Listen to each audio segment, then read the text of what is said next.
All right, in this video, I want to show you how to bleed brakes, okay? And we're going to cover 3 different methods of doing so. We're going to go with the manual method.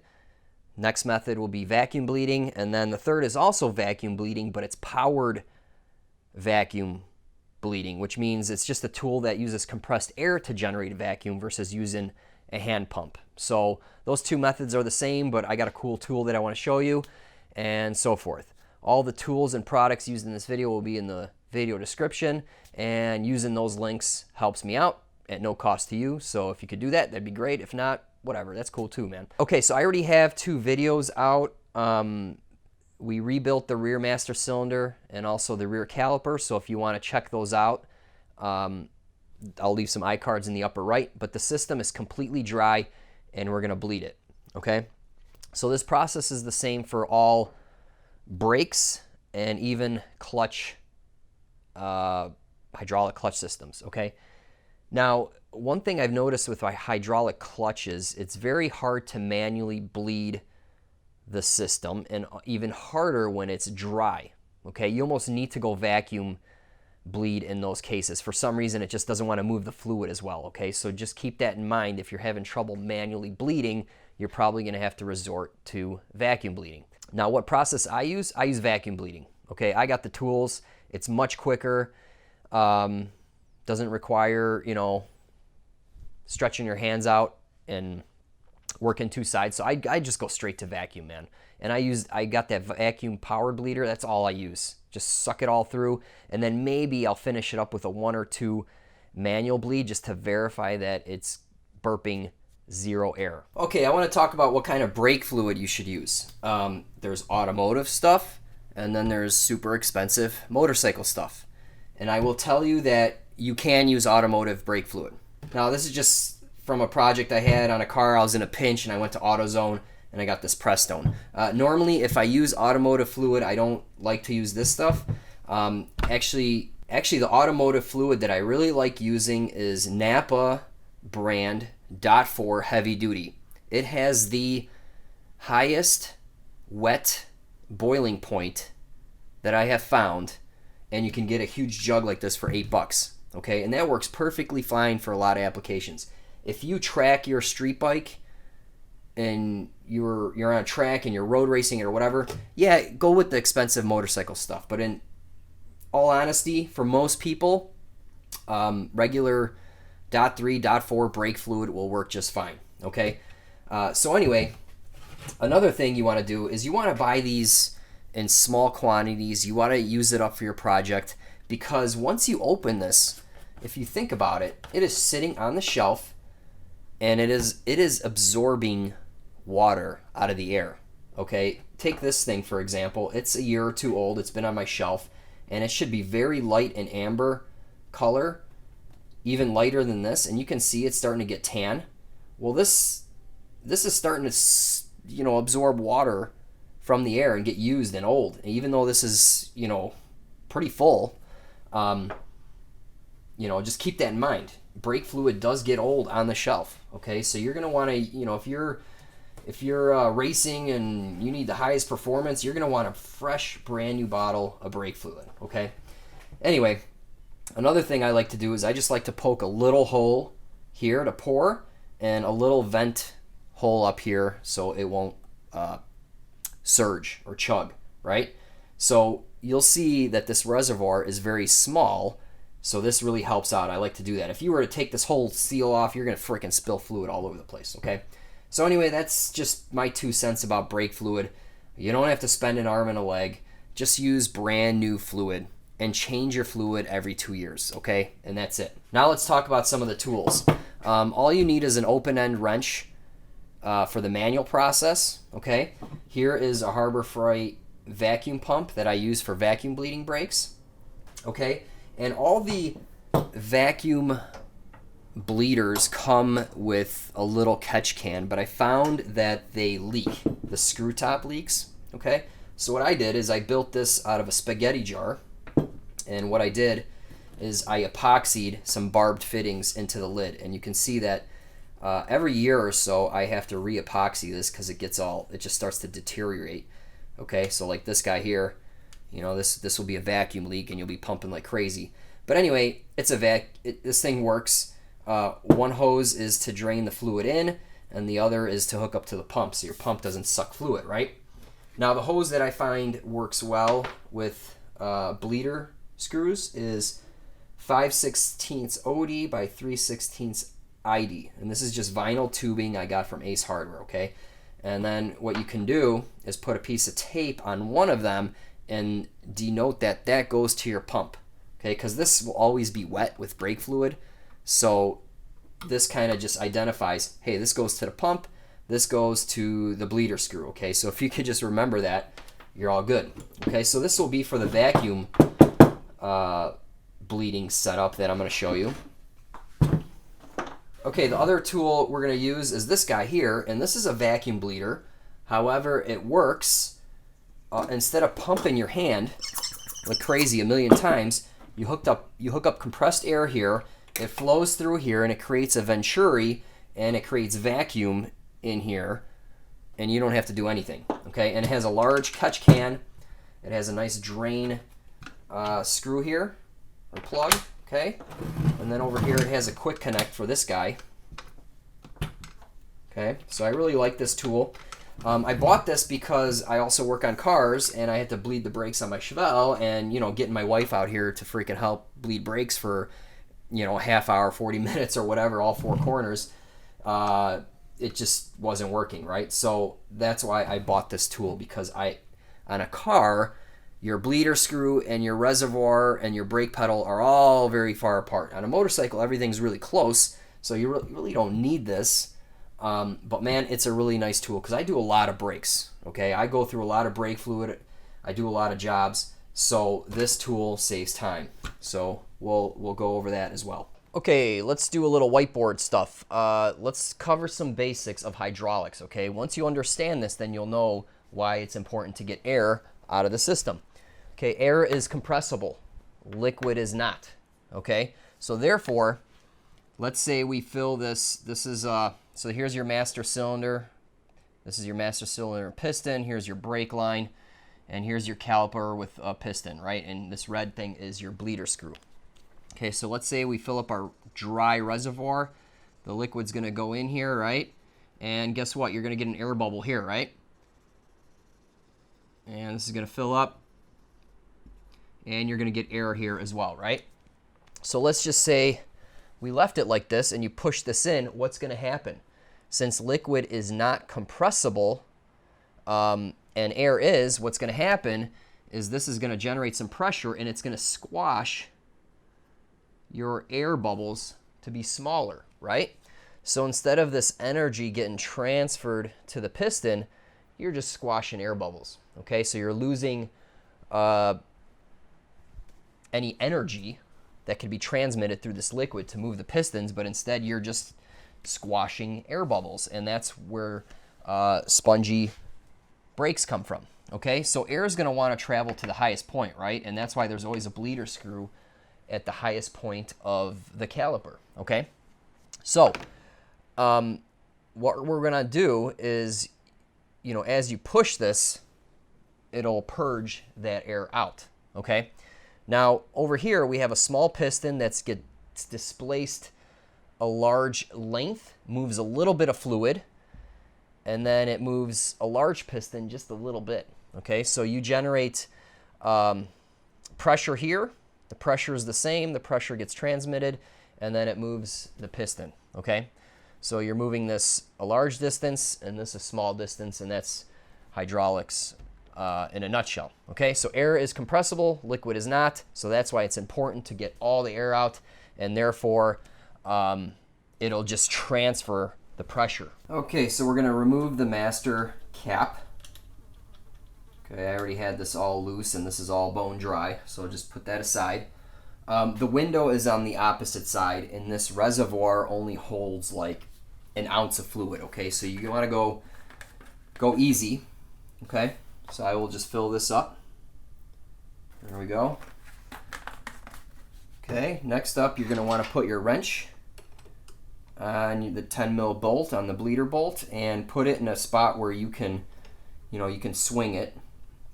Okay, next up is I have my spaghetti jar with tubing. This is dusty, it hasn't been used in a while. All right, so go ahead and put your tube on. You don't want to be blowing fluid all over the place.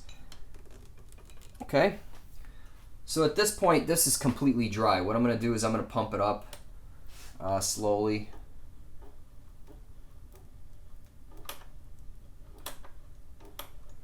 There we go.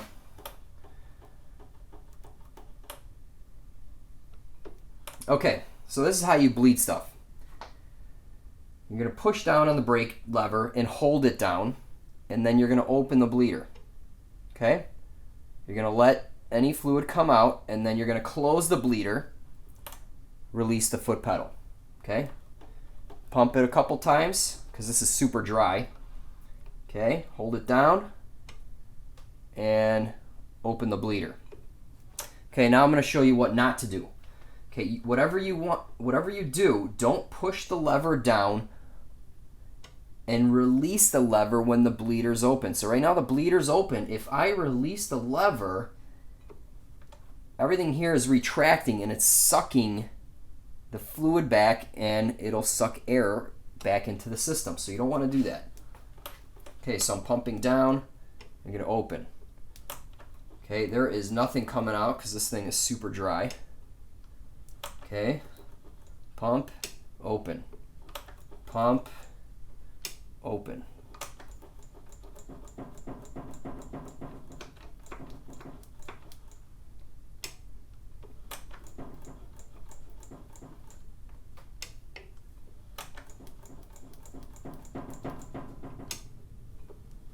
All right, so that's one method, all right? But nothing's coming out, and I'm impatient, so I'm gonna go straight to, let's go to the next process, which is vacuum bleeding, okay? And we'll go back to the manual method, but I just wanna kind of quickly go over the 3 methods, all right? All right, so same thing. I'm gonna hook up the bleeder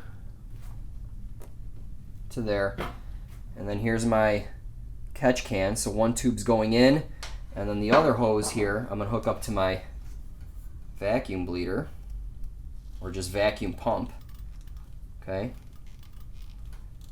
And this gauge is totally messed up, but go ahead and pump this up. You can see some vacuum is forming, all right? So let's just keep going. Now I'm gonna crank the bleeder open, okay? And it's going down, so what I'm gonna do is I'm gonna close the bleeder because I don't want this to go dry. So you're gonna wanna keep an eye on this and top off as needed. So I'm gonna go fill that up, okay? Let's go ahead and open the bleeder.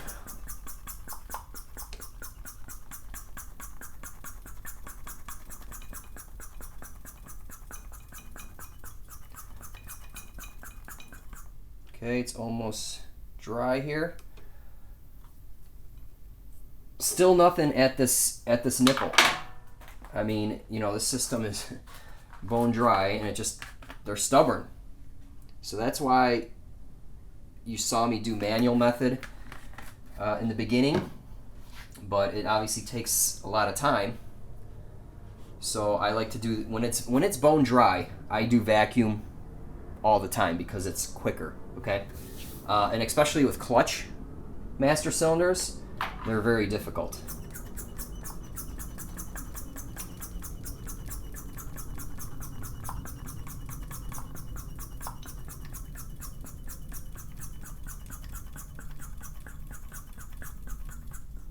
All right, there we go. So see, we're starting to get some fluid, okay?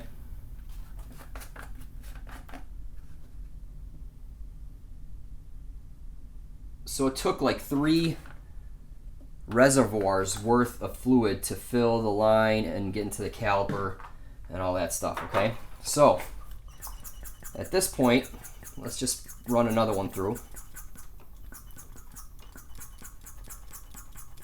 Now there's gonna be, you see all those air bubbles in there? That's normal. With vacuum bleeding, it's always bubbles in there. Okay, so we got this way open. Okay, we're almost pulling in a whole reservoir's worth of fluid here. Okay, I'm gonna stop right there. and we're gonna go back to manual bleeding, okay? Just to show you, okay? All right, so, okay, the pedal's starting to get firm, which is good, okay? And I got this tire up here, so you can see the brakes already working. It's probably done already, okay? But what I like to do is with the manual method is puke some fluid out of here and then see if there's any air bubbles. So go ahead and push the lever down, and when you open this, you're gonna feel the brake lever go down, and that's okay, and you're gonna wanna push it down. So go ahead and open it.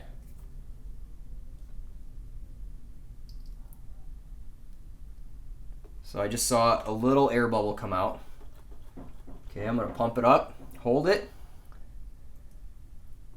Yeah, a little more air is coming out.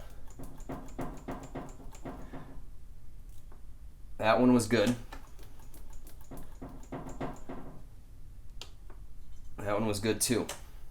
Okay, I'm gonna fill this up and then I'll get a zoomed in look and we'll see how it looks. And guys, if you're working on a really nice bike or if there's painted surfaces, put some towels out or even spray soapy water all over the place, because the last thing you want is brake fluid hitting a nicely painted surface. It'll eat it away. Or even if you forget or don't even notice that you drip a drop somewhere, it's gonna ruin your day, okay? So make sure you're really clean, okay? So let me zoom in here and I'll show you what I'm talking about. Okay, so watch here. If you see any little air bubbles come out of here, then that's no good, okay? So here, I'm gonna try to get my hand out of the way here. So I'm pumping the lever up and I'm holding it down. So watch how all just a nice steady stream of fluid. Oh, there was a big air bubble right there.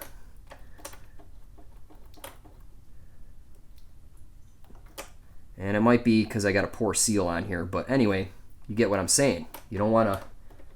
Actually, the pedal feels a lot better now already. So yeah, there's still air in this system.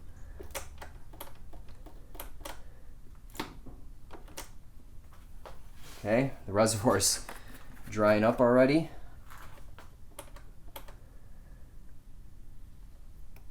Okay, so you're just going to want to do this until you get nice fluid coming out of here.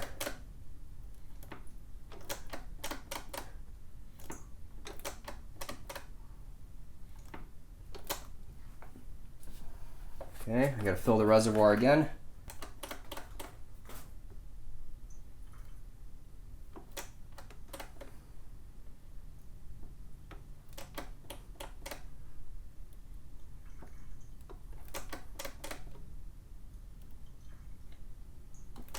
Okay, I'm gonna stop right there, spin the wheel.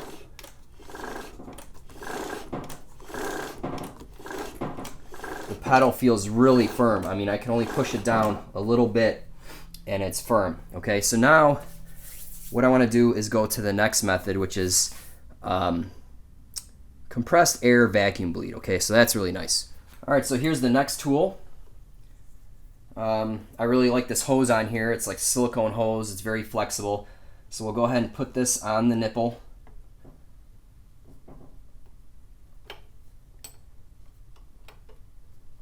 Okay, put that on there. Okay, let's make sure the reservoir is full. Now I will tell you, depending at what pressure you use and how far you open that bleeder, it'll suck this guy dry very fast. Okay, so you have to be very careful. Okay, I have my regulars cranked way up, like 110 psi or so. You don't need that much, but whatever, that's where it's at, and that's where I leave it at, okay? So there's just a nice handle on here. Like that. And now you just want to open this.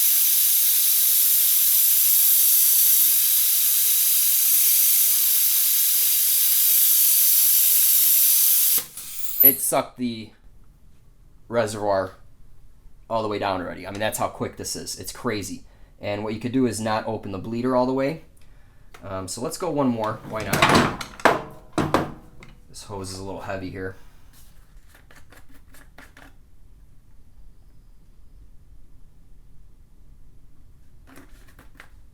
Oh man, I'm dripping.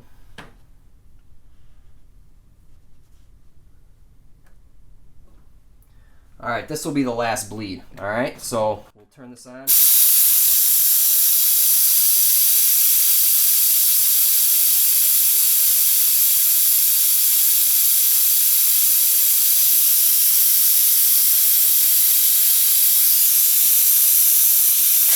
then what I like to do is suck all the fluid out of here and then hold it up to make sure all the fluid's out of the hose. So that's it. Our brakes should be very well bled right now. So I tightened this up, the nipple, putting the cap back on. Let's just test it really quick. I mean, the pedal, look at this pedal, it's extremely firm. It only goes down a little bit, okay?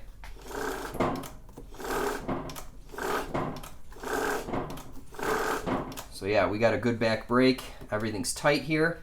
You're gonna wanna make sure there are no leaks of brake fluid anywhere. Okay, our reservoir is pretty full, and you don't want to fill it up all the way because there's this bladder here that will push down and displace some fluid. So what I'm going to do is I'm going to carefully put this on here. Okay, I'm going to go around. The window's on the other side. Yeah, it is completely full, so that's where we want to be. And go ahead and just tighten this cap down, and we're done. And just obviously double, triple check, make sure you don't have brake fluid anywhere. I see a little drop right there. Alright guys, well that's it for this video on how to bleed brakes. You can see manual method works, but I would recommend going with vacuum if the system is totally dry. And just remember to keep your fluid clean, change it every 2 years, and you'll be good to go.